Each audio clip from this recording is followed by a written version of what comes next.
Malam. Selamat malam. Malam.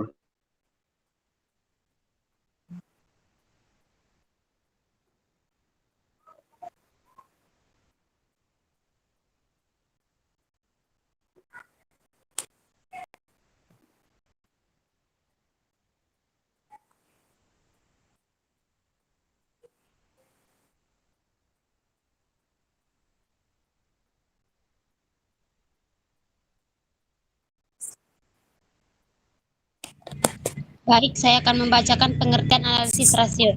Analisis rasio adalah proses penggunaan dan interpretasi rasio keuangan untuk mengevaluasi kinerja keuangan suatu perusahaan.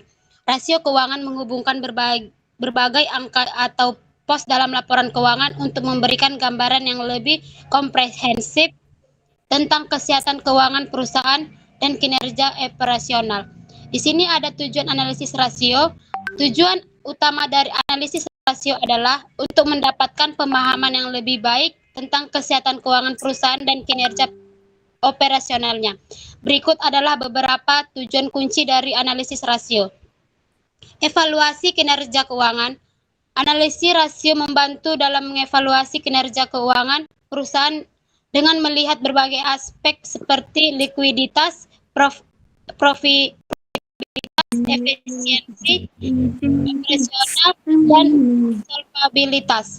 Yang kedua, identifikasi kekuatan dan kelemahan. Analisis rasio membantu mengidentifikasi kekuatan dan kelemahan dalam operasi perusahaan. Dengan menganalisis rasio keuangan, dapat ditemukan area di mana perusahaan berkinerja baik dan di mana perusahaan mungkin menghadapi masalah. Yang ketiga, prediksi kinerja masa depan. Analisis rasio juga digunakan untuk memberikan indikasi tentang kinerja masa depan perusahaan. Dengan menganalisis tren rasio dari waktu ke waktu, dapat ditemukan pola dan arah penggerakan yang dapat digunakan untuk membuat perkiraan atau proyeksi tentang kinerja perusahaan di masa mendatang. Yang keempat, perbandingan dan price dan industri.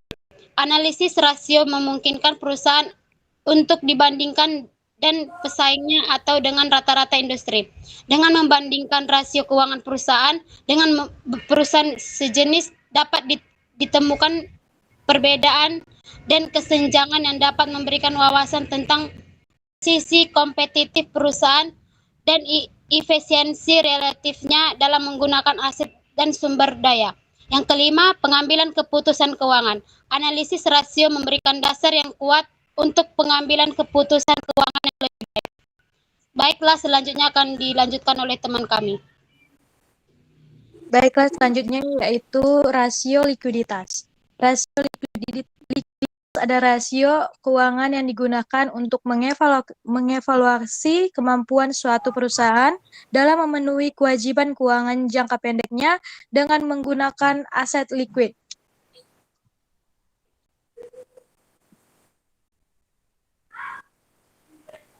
Rasio likuiditas memberikan gambaran tentang kemampuan perusahaan untuk memenuhi pembayaran utang dan kewajiban lainnya yang jatuh tempo dalam waktu dekat. Dua rasio likuiditas yang umum digunakan adalah rasio lancar atau current ratio dan rasio cepat atau quick ratio. 1. Rasio lancar. Rasio lancar mengukur kemampuan perusahaan untuk memenuhi kewajiban jangka pendeknya dengan menggunakan aset lancar. Rasio ini digunakan dengan membagi total aset lancar dengan lancar. Formula rasio lancar adalah sebagai berikut. Rasio lancar sama dengan total aset lancar per total kewajiban lancar. Rasio lancar yang lebih besar dari 1 menunjukkan bahwa perusahaan memiliki aset lancar yang cukup untuk memenuhi kewajiban jangka pendeknya. Semakin tinggi rasio lancar, semakin liquid perusahaan semakin cukup untuk memenuhi semakin liquid perusahaan dianggap. Namun, rasio lancar yang terlalu tinggi juga dapat menunjukkan bahwa perusahaan tidak menggunakan asetnya secara efisien.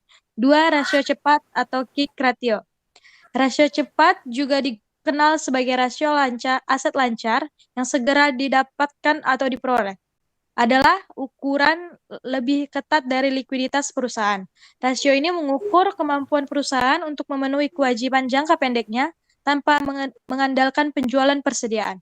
Rasio cepat dihitung dengan membagi total aset lancar dikurangi persediaan dengan total kewajiban lancar. Formula rasio cepat adalah sebagai berikut.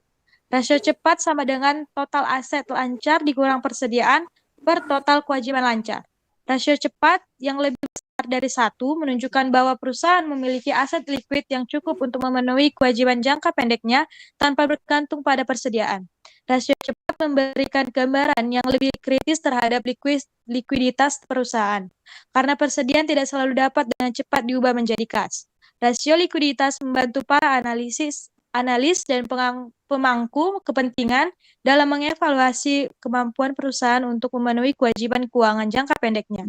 Namun, rasio likuiditas harus dianalisis bersama dengan faktor-faktor lain seperti arus kas, siklus operasional, dan karakteristik industri untuk mendapatkan gambaran yang lebih komprehensif tentang kesehatan keuangan perusahaan. Selanjutnya akan dibacakan oleh teman kami. Selanjutnya, interaksi antar rasio. Interaksi antar rasio merujuk pada hubungan atau keterkaitan antara beberapa rasio keuangan yang digunakan untuk menganalisis kinerja dan kondisi keuangan di suatu perusahaan. Rasio keuangan adalah alat yang berguna untuk mengukur kinerja keuangan suatu entitas dan membantu dalam evaluasi aspek-aspek tertentu dari kondisi keuangan perusahaan. Berikut adalah beberapa contoh interaksi antar rasio umum ditentukan. Yang pertama, interaksi antar rasio likuiditas dan rasio profitabilitas, di mana rasio likuiditas seperti rasio lancar dan rasio cepat mengukur kemampuan perusahaan untuk memenuhi kewajiban jangka pendeknya.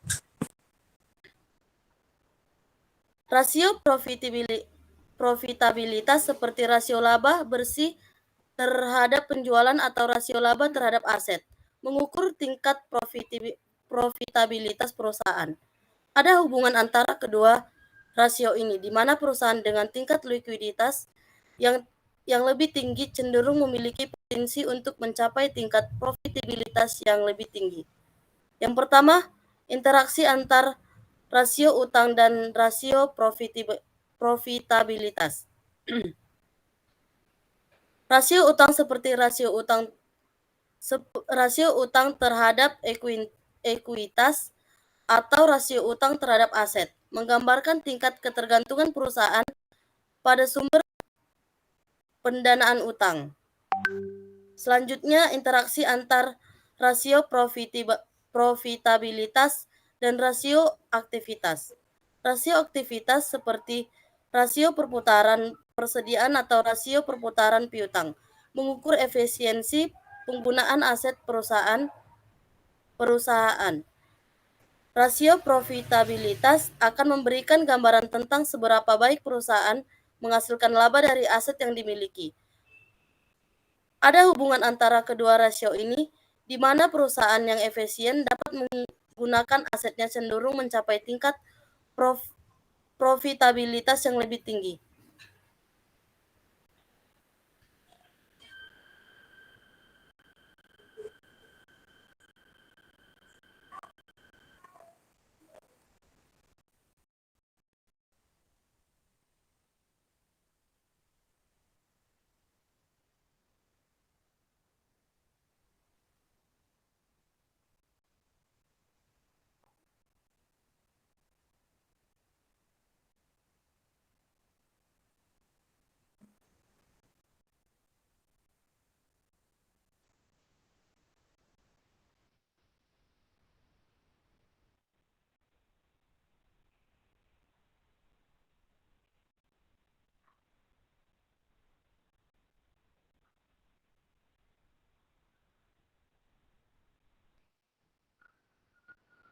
Baik, saya akan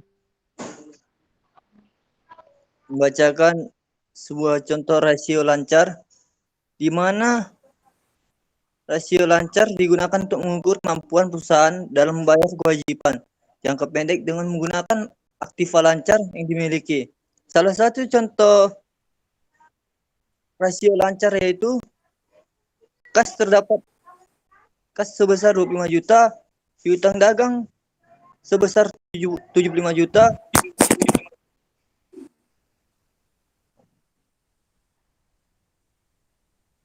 Arang utang dagang wesel dan bunga pajak sebesar 255 juta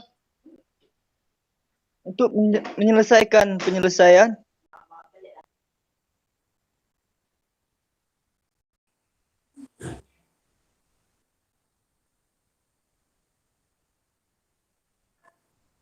untuk menyelesaikan penyelesaian sama dengan aktiva lancar sebesar 25 juta tambah 75 juta tambah 200 juta sama dengan 300 juta.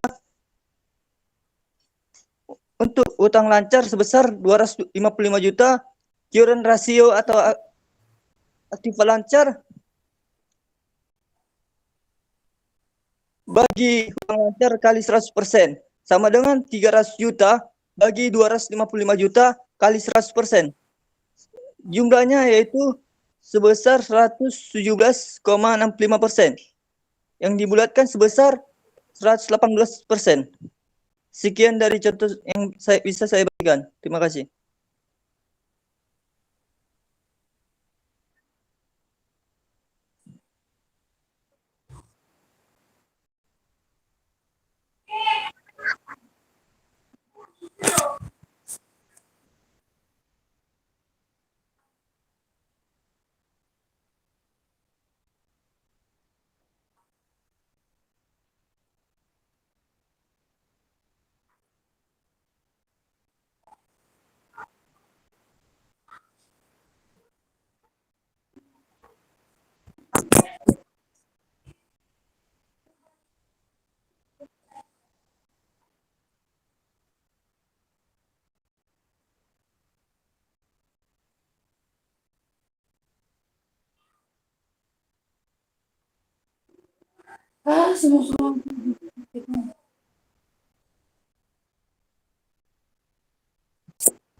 pada teman kami Hani bisa contohnya di screen biar kita jelaskan secara rincinya nanti jika ada yang bertanya seperti itu.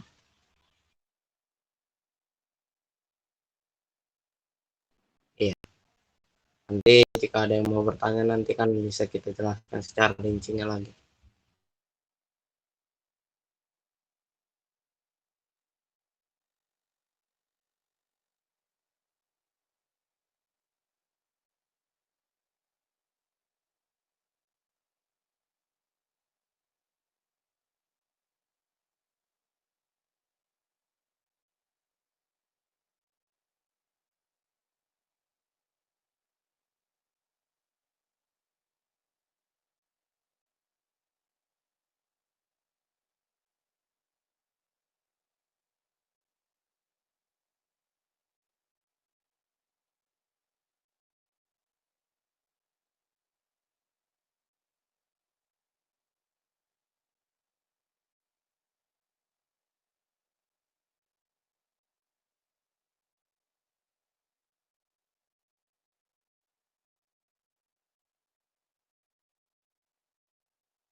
Bagi teman-teman kami kelompok yang ingin bertanya, dipersilahkan.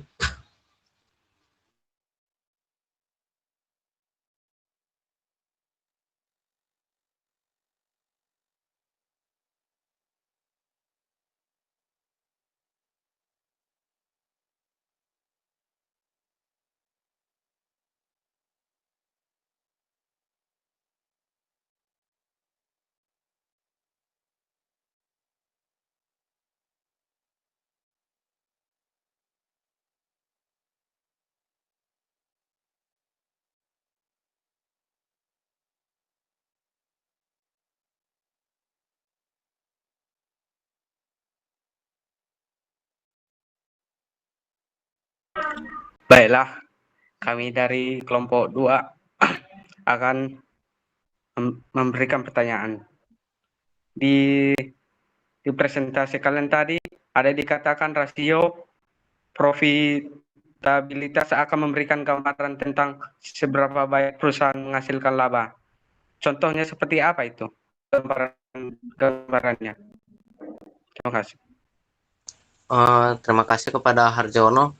Mungkin pertanyaannya boleh diketik ya, supaya kita bisa membahasnya lebih dalam lagi. Oke.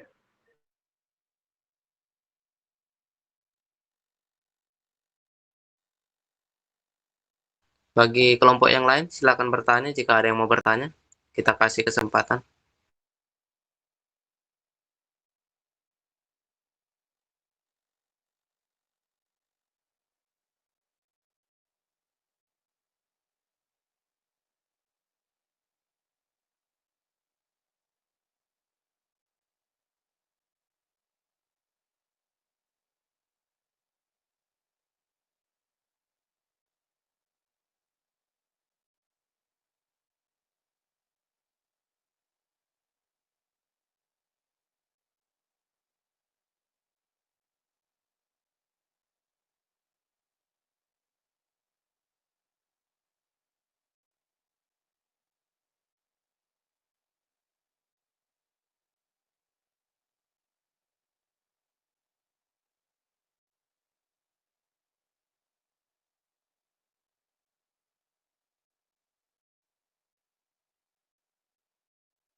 Baiklah teman-teman, saya izin bertanya.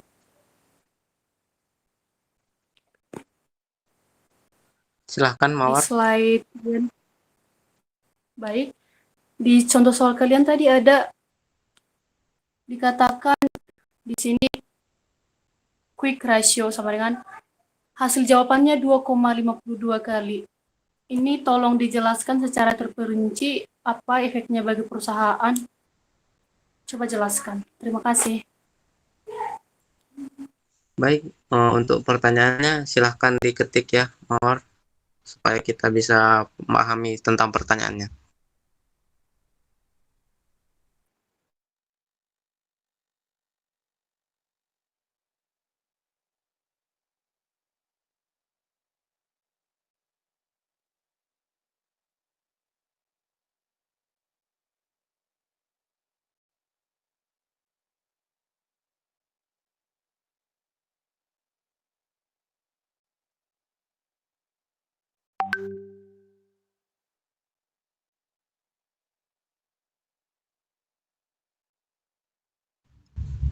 Untuk teman saya, boleh dibuka tentang yang quick ratio tadi supaya kita perjelas tentang pertanyaan dari Mawar.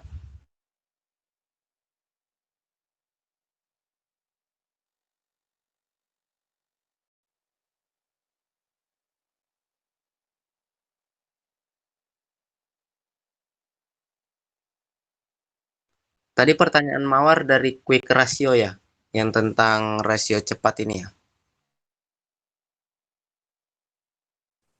Iya, Pak.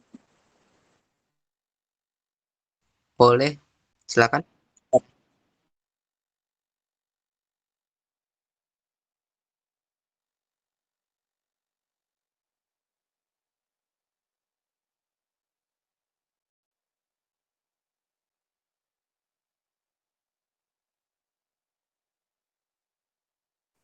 Saya jelaskan ini dulu, apa arti dari 2,52 itu dan apa efeknya bagi perusahaan. Terima kasih.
Baik, terima kasih penjelasan yang cukup memuaskan, saya terima.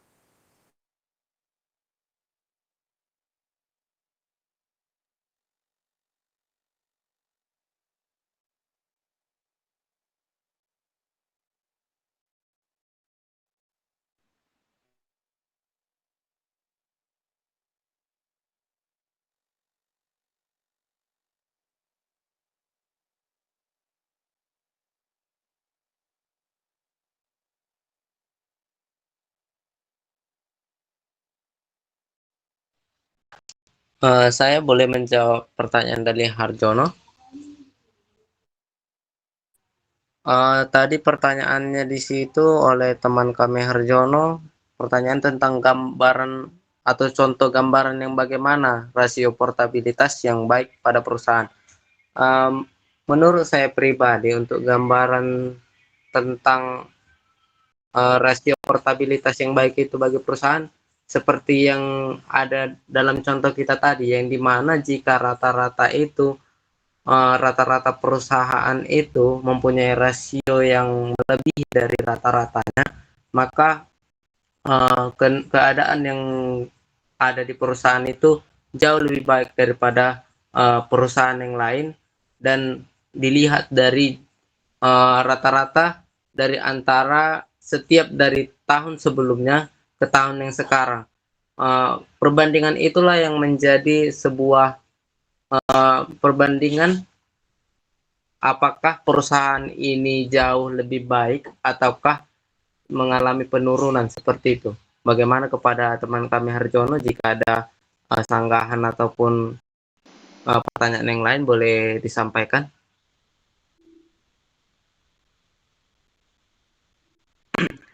Bisa diulangi kembali? Belum jelas tadi. Oh, baik. Itu singkatnya aja kita perjelas itu untuk contoh gambaran rasio portabilitasnya yang baik bagi perusahaan itu, yang dimana jika kita kita arahkan ke tingkatan aja ya, misalnya eh, seperti yang contoh tadi, berada rata-rata perusahaan yang baik itu di atas antara 1,5 sampai ke jenjang berikutnya. Jika perusahaan itu berada di 1,5 ke bawah, itu dikatakan perusahaan itu sedang dalam keadaan yang kurang baik untuk produktivitasnya. Sedangkan jika rata-ratanya itu di atas 1,5, maka itu dikatakan eh, perusahaan itu jauh lebih baik. Yang dimana kita, jika misalnya kita memiliki perusahaan nih, jika kita memiliki hasil produksi di bawah rata-rata yang kita harapkan, mungkin kita akan mengorbankan sesuatu aset kita yang untuk dilakukan untuk pembayaran utang kita. Jika yang dimana kita harta kita hasil produksi kita lebih dari rata-rata yang kita harapkan, pasti dong kita memiliki keuntungan yang lebih besar lagi seperti itu. Bagaimana kepada teman kami Harjono?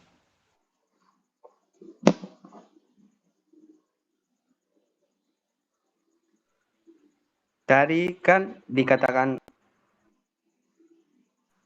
1,5 itu contohnya kayak mana itu? Supaya lebih baik lagi kayak itu. Itu merupakan itu contoh. Misalnya suatu perusahaan itu mengharapkan angka dari situ. Jika melebihi angka dari 1,5 tersebut, itulah titik utama mereka, pencapaian mereka. Jika lebih dari 1,5 itu, berarti mereka untung, dan di bawah 1,5 itu berarti mereka mengalami kerugian ataupun mengalami masalah di dalam perusahaan seperti itu. Oh, oke lah. Terima kasih. Baik, terima kasih kepada teman kami Harjono. Bagaimana teman kami yang lain? Apakah ada lagi masih yang ingin bertanya? Kami persilahkan.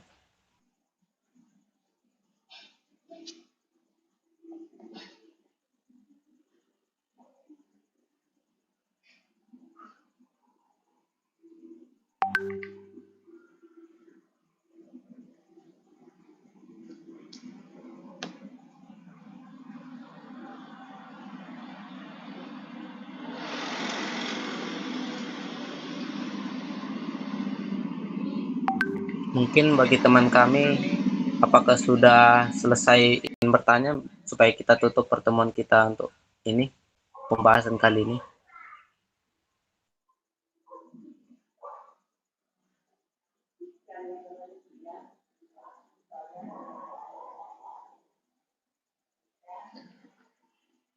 Oke, Saya mungkin rasa sudah tidak ada lagi ya teman-teman pertanyaannya.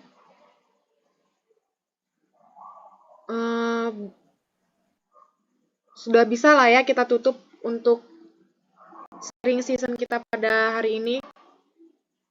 Baik kepada teman-teman kami yang sudah berkenan menyediakan waktunya untuk bergabung bersama kami di pertemuan kali ini, kami ucapkan terima kasih. Dan kepada teman-teman kami juga yang lainnya yang telah memberikan presentasinya dengan baik, kami ucapkan terima kasih. Terima kasih banyak kepada juga teman-teman kami yang sudah memberikan pertanyaan. Terima kasih atas pertanyaannya. Semoga sharing season kita kali ini dapat menambah wawasan kita dan dapat menambah pengertian kita mengenai tentang mata kuliah kita, yaitu mata kuliah analisa laporan keuangan. Baik, akhir kata, saya sebagai moderator mengucapkan terima kasih dan pamit undur diri. Shalom. Shalom. Shalom.